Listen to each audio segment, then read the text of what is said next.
చాలా సంతోషంగా ఉంది. నల్గొండ జిల్లా మిర్యాలగూడ పట్టణంలో అక్రమ నిర్మాణాలపై మున్సిపల్ అధికారులు ఉక్కుపాదం మోపారు. పట్టణ నడిబొడ్డున సాగర్ రోడ్లో మున్సిపల్ చైర్మన్ అనుచరుల స్థలంగా భావిస్తున్న అక్రమ నిర్మాణాన్ని తెల్లవారుజామున భారీ పోలీస్ బందోబస్తు నడుమ మున్సిపల్ రెవెన్యూ అధికారులు నేలమట్టం చేశారు. సర్వే నంబర్ 992లో దాదాపు 10 గుంటల గ్రామ కంఠం భూమిలో షెడ్ నిర్మాణానికి అనుమతులు లేవంటూ గతంలోనే నోటీసులు అందజేశారు. అయితే నోటీసులకు ఎలాంటి సంజాయిషి ఇవ్వకపోవడంతో కూల్చివేస్తున్నట్లు అధికారులు వెల్లడించారు.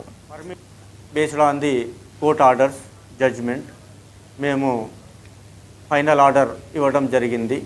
ఏంటంటే ఆయన మాకు అగ్రిమెంటు ఏ విధమైన అగ్రిమెంటు ఇవ్వలేదు.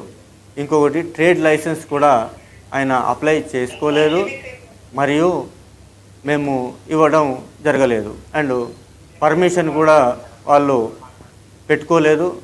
మేము వితౌట్ పర్మిషన్ ఇవ్వడానికి రెడీగా కూడా లేము.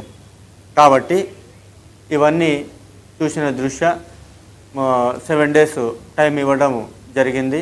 According to the municipal act ప్రకారమే మేము DTF రాయడం జరిగింది. ఆ DTF వాళ్ళు యాక్షన్ తీసుకోవడం జరిగింది. And today they have demolished. నేను ప్రజలకు ఏం కోరుకుంటున్నానంటే అందరూ మీరు కన్స్ట్రక్షన్ చేసుకోండి, ట్రేడ్ లైసెన్స్ తీసుకోవాలి ఎవరికైతే ట్రేడ్ లైసెన్స్ లేవో, మరియు పర్మిషన్స్ తీసుకోవాలా. తీసుకుంటే ఇట్లాంటి కాన్సిక్వెన్సెస్ జరగవు. తీసుకొని ఆన్లైన్లో ఉంటుంది, అది ఆన్లైన్లో మీరే తీసుకోవాలా. మధ్యవర్తులు ఎవరికి మీరు తావు పడవద్దు. ఈ ఏవైతే స్ట్రక్చర్ ఉందో దానికి ఎట్లాంటి బిల్డింగ్ పర్మిషన్ లేదు. మన బేసిక్స్ ఏ స్ట్రక్చర్ కట్టుకున్నప్పుడు కూడా దానికి బిల్డింగ్ పర్మిషన్ ఉండాలి. అది బిల్డింగ్ పర్మిషన్ లేకపోతే it is completely unauthorize structure. Yes, this is first fault. Second fault ఏమొచ్చిందంటే మనం ఏమైనా ట్రేడ్ చేస్తున్నప్పుడు, బిజినెస్ కండక్ట్ చేస్తున్నప్పుడు దానికి ట్రేడ్ లైసెన్స్ ఉండాలి. అది మనం మున్సిపాలిటీ నుంచి తీసుకోవాలి, రూరల్ ఏరియాస్లో ఎంపీటీ దగ్గర నుంచి తీసుకోవాలి. ఎట్లాంటి ట్రేడ్ లైసెన్స్ లేదు.